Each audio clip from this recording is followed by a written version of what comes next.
안녕하세요, 여러분. 벌써 이제 20이네요. 매일기보 20, 주택의 여가 현상과 얘를 필터링 현상이라고도 얘기를 해요.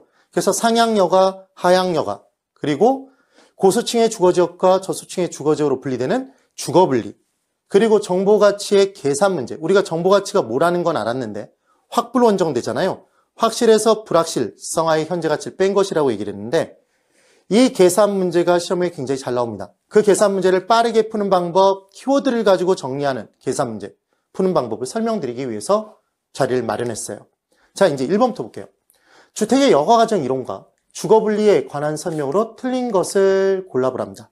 지금 이 매일기보의 내용을 잘 설명을 들으시면 돼요. 잘 보세요. 주택이 고가주택이 있고 저가주택이 있습니다. 그러면 이때 고가주택이 노후화가 진행돼서 저가주택으로, 저급주택으로 바뀌는 것, 얘를 하향여가. 저가주택이 인위적인 힘, 수선, 재개발, 재건축 등을 거쳐서 고가주택으로 바뀌는 게 상향여가래요. 그래서 상향여가인지 하향여가인지 구분하는 문제가 나오거든요. 그럼 그 부분을 간단하게 푸는 방법은 뭐냐면 주택의 질적 수준을 가지고 판단하는 거예요. 그러면 무슨 향이라는 건 그 방향으로 가고 있는 거잖아요. 여러분, 상향은 위의 방향으로 가고 있는 거죠. 그래서 주택의 질적 수준이 올라가는 건 상향여가, 떨어지는 건 하향여가예요. 고가주택이 저가주택으로 바뀌는 건 질적 수준이 떨어지는 거죠. 무슨 여가? 하향여가예요. 그럼 저가주택이 고가주택으로 바뀌는 건 질적 수준이 올라가니까 무슨 여가다? 상향여가가 되겠죠. 판단해 보세요. 주택을 지었습니다. 주택을 계속해서 그냥 사용하면 자연스럽게 주택의 노후화가 진행되겠죠. 질적 수준이 올라가요, 떨어져요? 떨어져요. 그러니까 자연스럽게 발생하는 건 뭐다? 하향여가가 되는 겁니다. 주택을 내버려두면 발생하는 것.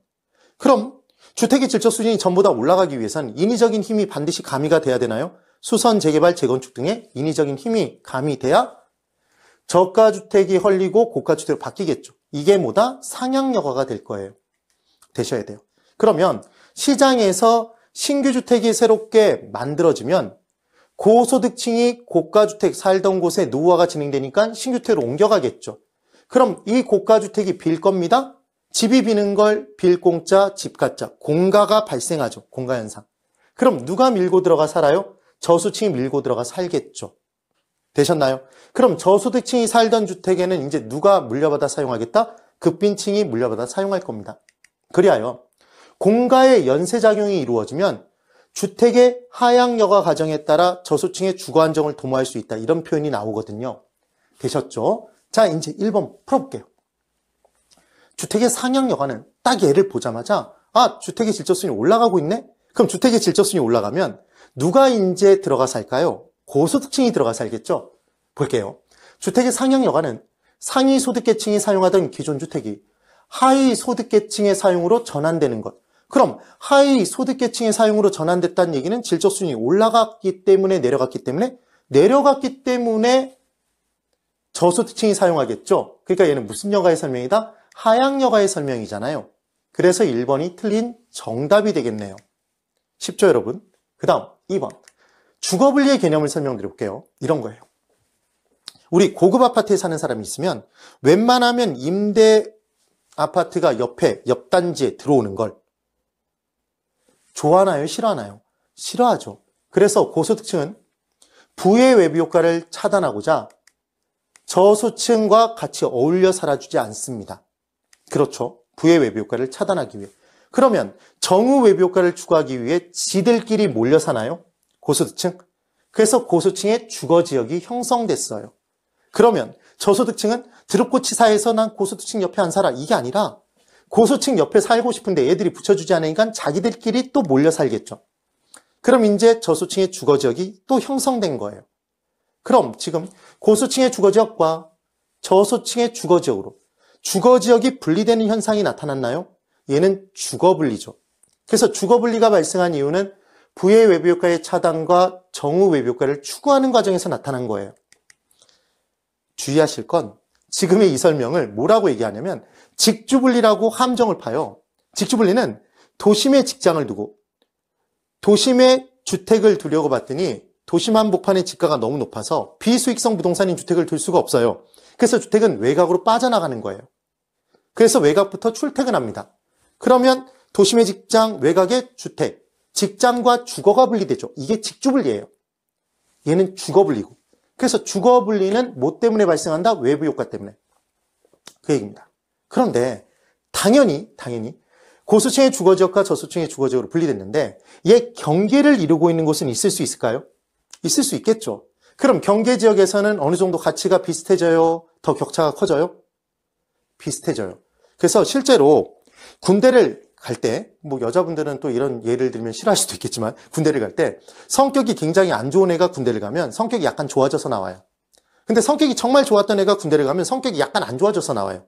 비슷해져요. 그래서 고소층의 주거지역과 저소층의 주거지역으로 분리돼 있을 때 경계지역에서는 가치가 비슷해지거든요. 그럼 이때 경계지역에서 가치가 비슷해지기 위해서는 높은 건 더 높아져야 될까요? 낮아져야 될까요? 낮아져야 되겠죠. 빼주는 거예요.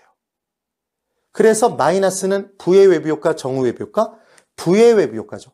그리하여 경계지역의 고가주택은 옆에 있는 저가주택들의 부의 외부 효과로 다른 고가주택들보다 할인 거래돼요. 되셨나요?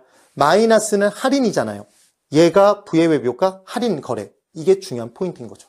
그럼 경계지역의 저가주택은 비슷해지려면 낮은 건 높아져야 되죠? 그럼 플러스는 정인가요? 그리고 플러스는 할증이에요? 그리하여 경계지역의 저가주택은 옆에 있는 고가주택의 정의 외부 효과로 다른 저가주택들보다 할증 거래되는 거예요. 그럼 결론은 경계지역에서는 상호가 다른 애로 상호간에 전환될 수 있다? 그렇겠죠. 그래서 경계지역의 고가주택에 노후화가 진행됐더니 적절한 수선을 하려고 봤는데 수선 들이는 비용보다, 수선에 들어가는 비용보다 가치 상승분이 더 작다면 수선을 꺼려요. 수지가 맞지 않으니까. 그럼 노후화가 진행돼 버리겠네요? 그러면 이제 고소층 버리고 떠나고 저소층이 밀고 들어와 살겠죠. 얘를 적들의 침입이라고 해요. 하향여가의 최초 시작을 침입이라고 합니다. 그럼 이 침입 활동이 옆에 고가주택들에도 다 이루어지면 고소득층의 주거지역 자체가 저소층의 주거지역으로 아예 바뀌어버릴 수 있죠. 얘를 침입의 결과물인 천이 또는 계승, 뒤집어서 승계라는 표현을 쓰기도 해요. 그러면 침입은 반드시 계승으로 연결되는 게 아니라 얘만 바뀌고 끝날 수도 있어요. 되셨나요? 꼭 비교가 되셔야 됩니다. 그래서 이제 2번 주거분리는 도시 전체뿐만 아니라 지리적으로 인접한 근린지역, 인근지역 사이에서도 얘가 발생할 수 있습니다. 그 다음 3번 주거분리는 도시 내에서 소득계층이 분화되어 고수층과 저수층의 주거지역으로 분리되는 현상이네요. 5. 4번 침입과 천의현상, 천의를 계승, 승계라고 얘기하기도 해요. 주거입지의 변화를 가져올 수도 있다. 상호간에 바뀔 수 있다는 얘기죠. 그 다음 5번 공가의 발생은 주택여가 과정의 중요한 구성 요소 중 하나다. 만약에 고소득층이 노후화가 진행된 고가주택에서 방을 안 빼면 어떻게 저소층이 밀고 들어와 살아요? 그렇죠? 공가가 발생해야 주택의 하향 여가 과정이 단계별로 이루어짐에 따라 저소층도 들어가 살 집을 갖게 되는 거죠. 지금 그 얘기가 되는 겁니다. 5네요. 그 다음 이제 정보가치를 계산하는 문제를 풀어볼 텐데 정보가치 계산 문제는 패턴이 똑같아요. 그래서 실제로 시험에 임박하게 되면 뭐가 나왔으면 좋겠다고 계속 막 빌고 또 비냐면 계산 문제 중에 정보가치 계산 문제 제발 나와라 이렇게 빌게 돼 있어요. 푸는 패턴이 똑같기 때문에 원래는 확실성화의 현재가치와 불확실성화의 현재가치를 각각 구해서 빼서 정보가치를 구해야 되는데 그 식을 열심히 조정하다 보면 다음과 같은 식으로 그냥 풀어버릴 수가 있어요. 그래서 이번에 1년 후에 신역사가 들어선다는 정보가 있다. 항상 문제의 패턴이 똑같습니다. 1년 후, 2년 후에 개발 정보가 뜬 거예요. 그래서 이 정보의 현재가치, 그럼 정보의 현재가치를 줄이면 정보가치죠. 정보가치가 얼마냐? 이런 문제가 나온 거예요. 그러면 정보가치 계산 문제는 MM으로 기억합니다. 차를 사러 갔어요. 그래서 깎아달라고 그랬더니 안 된대요. 뭐가? 할인이. 따라해 보실까요? 차 안 됨 할인? 네. 그러면 차는 빼는 거예요. 두 금액이 반드시 이 문제에는 주어져요.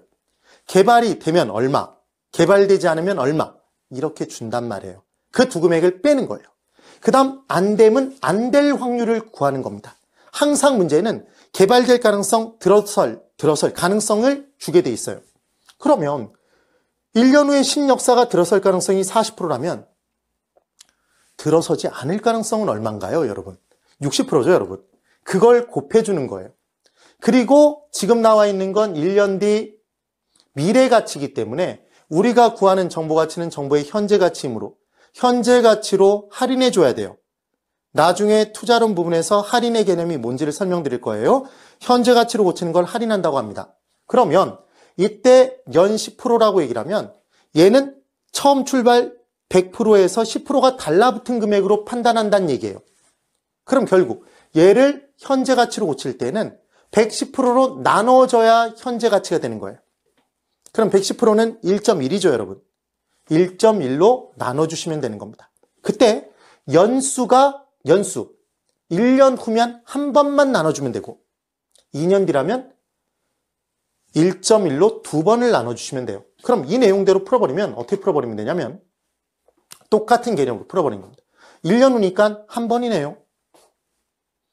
들어설 가능성이 40%면 들어서지 않을 가능성, 안 될 확률은 60%죠. 0.6. 그 얘기예요.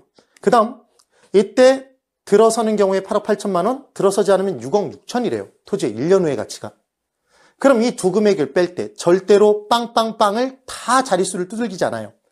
8억 8천만 원이면 얘는 지금 8억 8천이니까 8800이겠죠. 되세요? 88000 그 내용. 그래서 8억 8천 2천만 원을 기준으로 어기면 22,000만 원이잖아요. 이렇게만 두들긴다는 얘기예요. 그래서 88000 두들기고 마이너스 66000 두들기면 계산기가 사랑스럽게 속삭이죠. 22000이라고. 그 다음 안 될 확률을 곱해요. 0.6을 곱해요. 그럼 계산기가 132000이라고 얘기를 하고 있네요. 그럼 이 금액을 나눠줘요. 할인은 나누는 거죠. 그럼 요구 수익률이 얼마니까? 10%니까 1.1을 사용한다고요. 그때 1.1을 현재 가치를 만들 때는 나눠주게 돼 있어요. 그게 이자를 빼는 거거든요. 나눠준다. 그럼 1.1로 한 번 나누죠. 왜 한 번이에요? 1년 뒤니까. 그럼 나눠주면 계산기가 정말 사랑스럽게 속삭여요. 12000이라고. 그럼 숫자 배열이 1, 2로 나와 있는 건 3번밖에 없죠. 이렇게 문제를 풀어주시면 됩니다. 자, 그럼 3번을 가지고 다시 연습해 볼게요. 똑같은 문제 패턴이에요. 복합 쇼핑몰 개발 사업이 진행된다는 정보가 있다. 다음과 같이 주어진 조건 하에서 합리적인 투자자가 지불할 수 있는 이 정보의 현재 가치는 얼마입니까? 이렇게 나왔어요. 이 문제를 풀 때 절대로 앞을 읽으실 필요가 없어요. 물음표 앞 뭘 구하라고 그랬죠? 정보 가치. 그럼 차 안 됨 할인을 딱 때려놓고 차 하는 거예요? 빼는 거죠. 그럼 얘는